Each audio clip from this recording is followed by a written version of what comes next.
Next chapter की बात करते हैं वर्क, एनर्जी एंड पावर। तो वर्क की बात करें तो वर्क स्केलर क्वांटिटी है एंड इसका फॉर्मूला होता है work is equal to force multiply by displacement, जहाँ पे वर्क की सीजीएस में यूनिट होती है अर्ग, फोर्स की होती है डाइन, इस तरह से। और 1 जूल जो होता है वो 10⁻⁷ अर्ग के बराबर होता है और 1 न्यूटन 10⁻⁵ डाइन के बराबर होता है।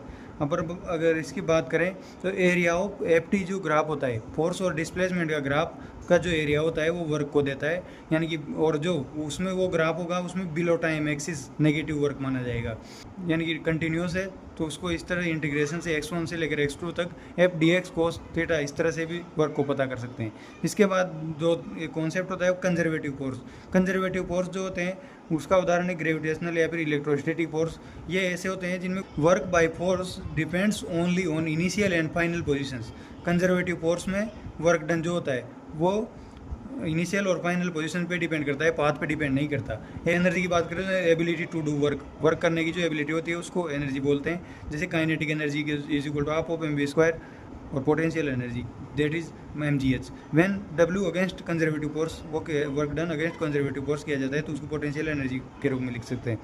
Law of conservation of energy की बात करें तो उसमें E इक्वल टू mc² होता है। वर्क डन थ्योरम की बात करें, वर्क एनर्जी थ्योरम क्या होती है, जो वर्क डन जो होता है वो बराबर होता है चेंज इन काइनेटिक एनर्जी के, या फिर W conservation, W non conserve या फिर W स्यूडो, कोई सा भी वर्क हो, कंजर्वेटिव फोर्स का कंजर्वेटिव फोर्स हो, work done in non conservative force, work done in pseudo force, तीनों में W is equal to del K E यानी कि चेंज इन काइनेटिक एनर्जी के बराबर होगा। इसके बाद बात करें जैसे कि ये ग्राफ है, ये एग्जांपल दिया हुआ है, ये फोर्स और डिस्प्लेसमेंट के बीच का ग्राफ है।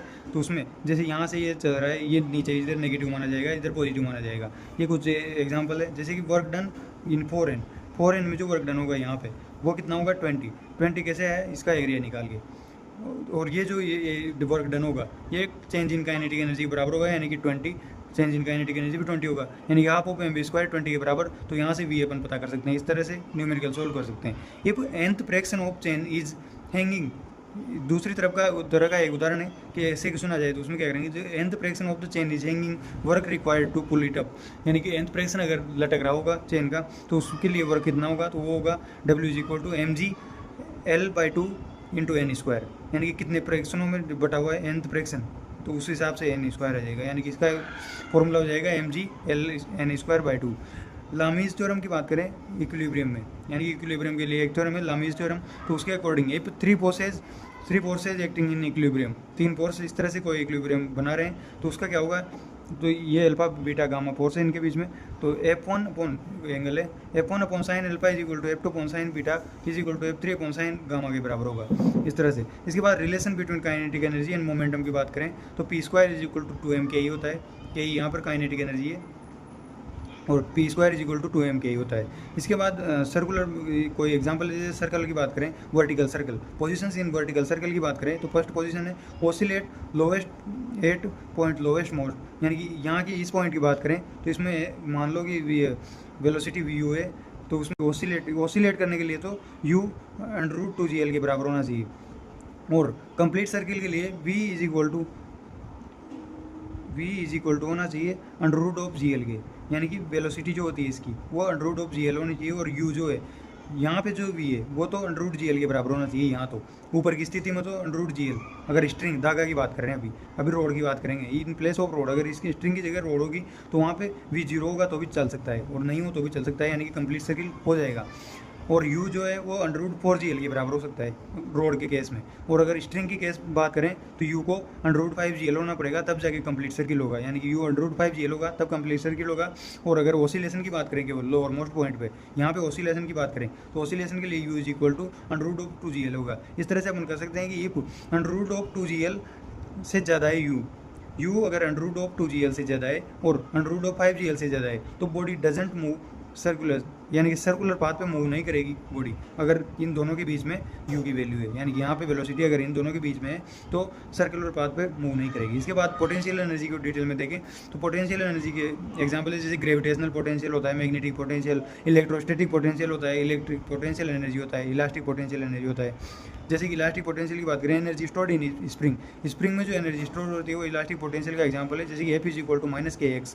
तो यहाँ और इसमें जो u यू जो स्टोर्ड एनर्जी होती है, ये तो हो गया फोर्स, इलास्टिक पोटेंशियल एनर्जी के लिए फोर्स, स्प्रिंग के लिए फोर्स होता है F is equal to minus K X, लेकिन स्टोर जो एनर्जी होती है वो होती है half of K X square, ये होती है इसकी energy stored, potential energy stored half of K X square. यहाँ पे एक्स स्क्वायर जो है वो कंप्रेशन या फिर एक्सप्रेशन है फॉर ए ब्लॉक, एक ब्लॉक के लिए produce maximum compression, maximum compression in spring final velocity is equal to zero, यानी कि मैक्सिमम कंप्रेशन के लिए जहाँ पे स्प्रिंग का कंप्रेशन मैक्सिमम हो जाएगा तो फाइनल वेलोसिटी जीरो हो जाएगी। जैसे कि relation between F and U, F and और पोटेंशियल एनर्जी के रिलेशन की बात करें तो F is equal to minus D U by D K होता है। इसके बाद U is equal to minus integration of F D X भी लिख सकते हैं अगर न्यूमेरिकल में काम आए। इसके बाद स्टेबल इक्विलिब्रियम की बात करें तो स्टेबल इक्विलिब्रियम में यू मिनिमम होता है, यानी कि पोटेंशियल एनर्जी मिनिमम होती है, और इसको फाइंड करने के लिए क्या करेंगे, put F is equal to zero, force को जीरो कर दो, या फिर D U by D X के रूप में दे रखा है, यानी कि यू को अगर एक्स के रूप में दे रखा है तो D U by D x को भी जीरो कर दो तो अपने को स्टेबल इक्विलिब्रियम प्राप्त हो जाएगा। इसको फाइंड करो, यहाँ से एक्स की वैल्यू पता करेंगे तो अपने को स्टेबल इक्विलिब्रियम पता हो जाएगा। या फिर find D F by D x, put x values and D F by D x अगर नेगेटिव होगा वहाँ पे मिनिमम हो जाएगा, D x by D x को नेगेटिव कर देंगे तो मिनिमम स्टेबल इक्विलिब्रियम आ जाएगा। या फिर D two F by D X square जिसकी वैल्यू जो अपने पॉजिटिव आ जाएगी तो वो भी स्टेबल इक्विलिब्रियम का एग्जाम्पल है। इसके बाद बात करें पावर की, पावर के बारे में बात करें तो रेट ऑफ डूइंग वर्क को पावर बोलते हैं, यानी कि डब्ल्यू अपॉन टी होता है पावर, या फिर डब्ल्यू को एफ डॉट डी यानी कि F dot D by T भी होता है, और F dot V F vector dot V vector भी होता है। इस तरह से पावर हो गया, यानी कि power is equal to F V भी लिख सकते हैं। यहाँ पे बात करें तो F is variable, F variable होगा तो एरिया जो होगा एफ और वी का वो पावर के बराबर होगा, इस तरह से इसको कह सकते हैं। 1 हॉर्स पावर, 1 हॉर्स पावर 746 वाट के बराबर होता है। Rate of change of energy को पावर बोलते हैं। और जो ये होता है इफिशियंसी की बात करें, ईटा इफिशियंसी जो होती है पावर इफिशियंसी वो P out upon P in होता है, यानी कि ई आउट और ई इन भी लिख सकते हैं।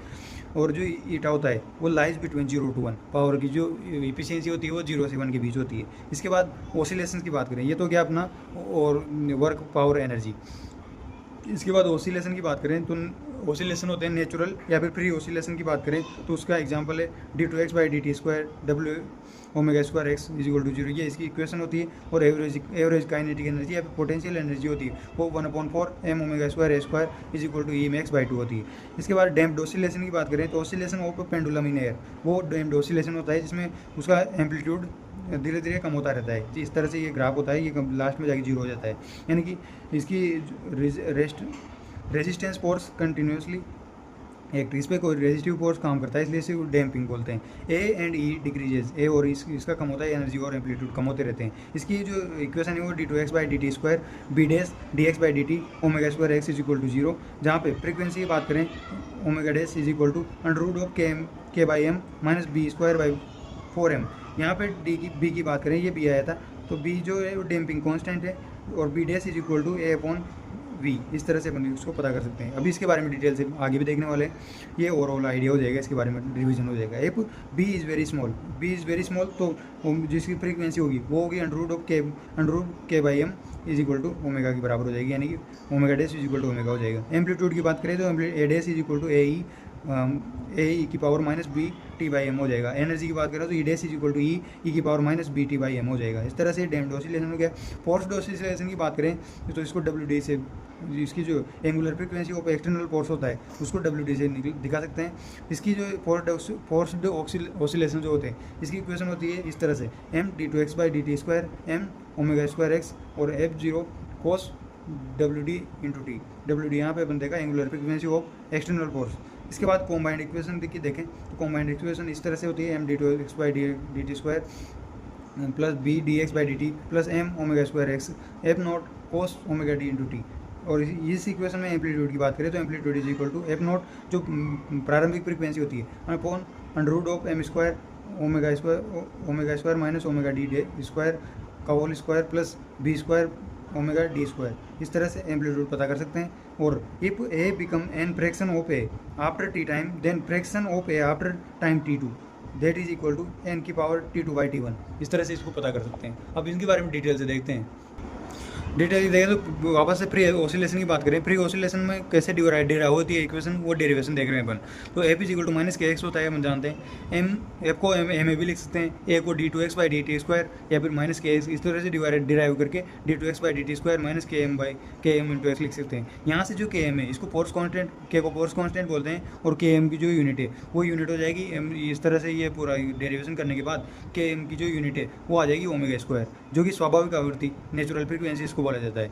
और इसकी जो डायमेंशन और टी माइनस वन का स्क्वायर यानी कि ओमेगा स्क्वायर हो जाएगा अंततः। इसके बाद जो ओमेगा की वैल्यू है वो under root of k by M हो जाएगी, क्योंकि यहाँ पे ओमेगा स्क्वायर लिख सकते हैं, तो ओमेगा की वैल्यू रूट के बाई एम हो जाएगी। और यहाँ से टाइम पीरियड भी निकाल सकते हैं अपन, ओमेगा यानी कि फ्रीक्वेंसी है, फ्रीक्वेंसी की वैल्यू के बाई एम हो जाएगी, और टाइम पीरियड निकाल सकते हैं 2 पाई बाई फ्रीक्वेंसी यानी कि 2 pi under root of M by K. यहाँ से इस इक्वेशन को आगे बढ़ाएं तो ये हो जाएगी D two x by D, यहाँ ओमेगा स्क्वायर आ जाएगा, और ये डी टू एक्स बाई, इस तरह से ये इक्वेशन बन जाएगी, और ये हो जाएगी फ्री ऑसिलेशन की इक्वेशन। यहाँ से अपन सॉल्यूशन की बात करें, इसका सॉल्यूशन, ये तो इक्वेशन होगी। अब इसके सॉल्यूशन की बात करें तो x is equal to A sine omega T plus five होता है, जहाँ पे ए को A naught is equal to A भी लिख सकते हैं, डब्ल्यू को W naught is equal to W frequency. Amplitude की बात करें तो एम्पलीट्यूड इसका ई बाई ए जो होता है वो कॉन्स्टेंट होता है, यानी कि इसका एम्पलीट्यूड कॉन्स्टेंट रहता है। प्री ऑसिलेशन में एम्पलीट्यूड कॉन्स्टेंट रहता है without any external force. Energy की बात करें तो E is equal to half of K square होता है, जो कि कांस्टेंट होती है, और E is equal to half of M omega square, A square भी लिख सकते हैं, जहाँ पे ओमेगा स्क्वायर की वैल्यू के बाई एम के बराबर होती है। इसके बाद बात करें डैम्प्ड ऑसिलेशन की। डैम्प्ड ऑसिलेशन में क्या होता है, जो रिटार्डिंग जो फोर्स होता है, रिटार्डिंग फोर्स इसमें काम करता है, जैसे कि F is proportional to minus Y, यानी माइनस वाई माइनस वी, यानी कि एफ जो प्रोपोर्शनल होता है माइनस वी के, यानी कि इसमें रिटार्डेशन काम हो रहा है, इसलिए माइनस वी को D x by D T भी लिख सकते हैं, यानी कि इसमें कोई कांस्टेंट आ जाएगा आर या बी। यहाँ पे F is equal to minus B into V, यानी कि आर और बी को रिटार्डिंग कांस्टेंट बोला जाता है। टोटल फोर्स की बात करें तो एफ प्रत्ययन और एफ एक्चुअल, यानी कि बाहर से दिया गया फोर्स उसका एम्पलीट्यूड सेम बनाए रखने के लिए एफ रिटार्डिंग और एफ एक्चुअल जो होता है उसको टोटल फोर्स इस तरह से पता कर सकते हैं कि D two x by D T square B by M, यहाँ पे बी एम से डिवाइड करेंगे, D x by D T plus, इस तरह से इक्वेशन हो जाएगी इसकी, जिसमें कि कई जगह पे बी की जगह आर भी यूज होता है रिटार्डेशन, और कई जगह पे भी के भी यूज होता है। तो इसकी इस कांस्टेंट की बात करें बी बाई एम की, तो इस कांस्टेंट में क्या होता है, को सॉल्यूशन करें इसका तो x is equal to a not e की power minus B by two m into t होता है, यानी कि ये जो minus B by two m है इसके बारे में भी बात करेंगे डिटेल से। तो आइए हम इस तरह से ये ग्राफ इसका करता जाता है, sine omega T plus phi, इस तरह से इसको डिनोट कर सकते हैं। इस तरह से ग्राफ होता है एक्सपोनेंशियल डी के ग्राफ। फ्रीक्वेंसी की बात करें तो frequency is equal to under root of k by m minus B by two m का होल स्क्वायर होती है, जो के बाई एम जो होता है वो ओमेगा नोट का स्क्वायर भी लिख सकते हैं, यानी कि ओमेगा नोट का square is equal to K by M होता है नेचुरल के लिए। इसी तरह से W is equal to W naught nature के बराबर हो जाएगी यदि B is equal to zero. अगर बी जीरो के बराबर होगा तो W is equal to W naught हो जाएगी नेचुरल। माध्य आयु की बात करें तो माध्य आयु की इसको टो से रिप्रेजेंट करते हैं, यानी कि टो जो माध्य आयु थी यहाँ से आता है, यानी कि tau is equal to two M by B लिख सकते हैं। टू एम बाई बी जो होता है वो माध्य आयु होता है, या फिर इसको जो भी 37% खर्च होने पर जो बचती है उसको माध्य आयु बोला जाता है। एनर्जी की बात करें तो energy is equal to half of k a not square e power minus B by M into t. यहाँ पे b by minus B by two m था, यहाँ पे एक जहाँ पे डिस्प्लेसमेंट था। एनर्जी की बात करें तो एनर्जी में यहाँ पे minus B by M into T हो जाएगा। इस तरह से एनर्जी इज इक्वल टू ये फंक्शन हो जाएगी। इससे माध्य आयु निकाले तो यहाँ पे, यानी कि माध्य आयु इसकी तो थी टू एम बाई बी, लेकिन यहाँ पे एम बाई बी होगी, क्योंकि यहाँ पे फैक्टर है m minus B by m. E की पावर में जो भी होगा टी के पहले जो कांस्टेंट होगा उसको उससे अपन माध्य आयु निकाल सकते हैं, यानी कि यहाँ पे टी बाई टो लिखा जाता है, टी बाई टो लिखा जाता है तो टो की वैल्यू एम बाई बी हो जाएगी। यहाँ पे भी टी बाई टो होता है तो टो की value two M by B हो जाएगी, इस तरह से। इसके बाद ये हो गया। स्थितियों की बात करें, कौन कौन सी स्थितियों में डैम्प्ड ऑसिलेशन देखा जाता है, जैसे न्यून अवमंदन कमी डैम्पिंग होगी तो उसमें दोलनी गति होगी, आवृत्ति घटेगी और इसका टाइम पीरियड बढ़ेगा। अगर अवमंदन कम होगा, न्यून अवमंदन होगा तो आवृत्ति कम होगी, टाइम पीरियड बढ़ेगा। क्रांतिक अवमंदन, इसमें क्या होगा, अदोलनी गति में होगा, एक विस्थापन पश्चात आवृत्ति काल रुक जाना है, आवृत्ति काल रुक जाएगा एक विस्थापन के बाद। अति अवमंदन की स्थिति में अदोलनी गति होगी और रुद्र दोलनी गति, यानी कि वो बिल्कुल ही रुक जाएगा अति अवमंदन में। इसके बाद बात करते हैं फोर्स्ड ऑसिलेशन। फोर्स्ड ऑसिलेशन की प्रेरक बल इसमें काम आता है, एम्पलीट्यूड को बनाए रखने के लिए, यानी कि डैम्पिंग होगी तो उस डैम्पिंग की क्षति के लिए एक फोर्स लगाया जाता है क्षतिपूर्ति के लिए, तो वो होता है फोर्स्ड ऑसिलेशन। तो उसमें क्या होता है, बाह्य परिचालक दोलनी गति होती है। इसका जो फॉर्मूला होता है F is equal to F naught sine omega T. Maximum value of force जो होती है वो एफ नॉट होती है, जो कि इसमें लगाया जाता है। इसकी इक्वेशन की बात करें तो D two x by D T square B by M D x by D T के बाई एम इस तरह से लिख सकते हैं, और एफ नॉट बाई एम इसमें नया फैक्टर आ जाएगा जो कि साइन ओमेगा टी के साथ जुड़ेगा। इस तरह से इसकी सॉल्यूशन की बात करें तो solution is equal to x is equal to A sine omega T plus 5 हो जाएगा, जहाँ पे ए की बात करें, ये बहुत इंपॉर्टेंट इक्वेशन है ये वाली डब्बे की, कि एम्पलीट्यूड जो होता है फोर्स्ड ऑसिलेशन में एम्पलीट्यूड और मास पे भी डिपेंड करता है, लेकिन उसकी डिस्टेंस पे डिपेंड नहीं करता है। तो इस तरह से ये फॉर्मूला होता है कि a is equal to F not upon m square under में m square omega square m omega not square minus omega d square का whole square plus b square omega d square. इस तरह से ये amplitude होता है, यानी कि एम्पलीट्यूड फ्रीक्वेंसी पे भी डिपेंड करेगा और मास पे भी डिपेंड करेगा।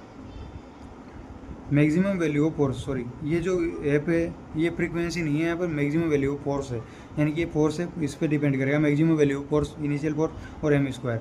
इस तरह से ये इसका ग्राफ देखें तो ये फ्रीक्वेंसी और एम्पलीट्यूड के बीच ग्राफ है। तो ये इस तरह से अगर ये यहाँ में पीक वैल्यू पे चल जाएगा तो नो डैम्पिंग नहीं होगी, और इस तरह से इसको देख सकते हैं। ये इसका ग्राफ हो गया, omega d equal to omega nought के बाद में एम एक्स प्राप्त होता है, और इसको अनुनादी आवृत्ति भी बोला जाता है, यानी कि omega d equal to omega nought होगा तो उसको अनुनादी आवृत्ति बोलते हैं। डब्ल्यू D is equal to omega D is equal to omega r हो जाएगा। इसकी शर्त है कि डब्ल्यू D is equal to omega d होना चाहिए। एम एक्स जो है वो हो जाएगा f note upon omega d into b के बराबर, यानी कि एम एक्स की वैल्यू इससे निकाल सकते हैं अपन, जो कि इसके बराबर होगी। इसके संगत आवृत्ति अनुनादी आवृत्ति कहलाती है। इसके बाद बात करें इस इक्वेशन में यदि W D is equal to W naught omega D is equal to omega naught हो जाए तो ए is equal to F note upon B omega D होगा, जो कि यहाँ पे अपन ने देख लिया। अतः आयाम में वृद्धि होगी। कुल मिला के बात है कि अगर ये दोनों फ्रीक्वेंसी मिल जाएगी तो आयाम में वृद्धि होगी। इसके साथ ही यदि b tends to zero, b zero के बराबर होगा तो ए is equal to F note upon B omega a होगा, जो कि इनफाइनाइट यानी कि बी ओमेगा इनफाइनाइट हो जाएगा, यानी कि आयाम इनफाइनाइट की ओर अग्रसर होगा। इस तरह से इसको देख सकते हैं फोर्स्ड ऑसिलेशन को। इसके बाद बात करते हैं अवमंदित और प्रणोदित के बीच में तुलना करें तो उसमें ये दोनों इक्वेशन है, ये जो इक्वेशन है यानी कि उनकी जो मिक्स इक्वेशन देखी थी उसकी बात कर रहे हैं। D two x by D T square B by M D x by D T के by m is equal to zero. इस तरह से इसको बी बाई जो एम है इसको 2r भी लिख सकते हैं for relative study. Relative study के लिए 2r भी लिख सकते हैं, जहाँ पे 2r is equal to b by M. इस तो तुलनात्मक स्टडी से काम आता है, यानी कि प्रणोदित में और उसमें क्या फ़र्क होता है वो देखेंगे। तो बी बाई एम जो फैक्टर होता है उसमें जो आयाम होता है वो बराबर होता है ए बाई के, और ऊर्जा होती है ई बाई ई के, यानी कि इसे डिवाइड कर देंगे तो उसमें एम्पलीट्यूड और एनर्जी दोनों आ जाएगी। तो ये एम्पलीट्यूड की बात करें तो टो का वैल्यू हो जाएगी इसमें two by b by m, और इसमें टो की वैल्यू हो जाएगी टू बाई नहीं, यहाँ 1 बाई होगा, क्योंकि ये इसके जो यहाँ पे फैक्टर आया था आपने 2, तो 2 तो आया था केवल इसमें एम्पलीट्यूड के लिए, लेकिन एनर्जी में यहाँ पे 1 आया था। ये यहाँ पे ये एनर्जी की इक्वेशन थी ना, यहाँ पे ये 1 आया था ई का एम का कांस्टेंट, इसलिए यहाँ पे 1 अपॉन बी बाई एम हो जाएगा। इस तरह से tau is equal to 2m by b, यहाँ पे tau is equal to m by B हो जाएगा एनर्जी के लिए। लेकिन इसकी बात करें तो यहाँ पे 2r की बात करें, ये आयाम यहाँ पे एम्पलीट्यूड और ऊर्जा की बात करें तो tau is equal to 2 by 2r, अतः tau is equal to 1 by r, या फिर टो इज इक्वल टू यहाँ ऊर्जा की बात करें तो 1 बाई बी बाई एम, यानी कि tau is equal to 1 by 2r भी लिख सकते हैं।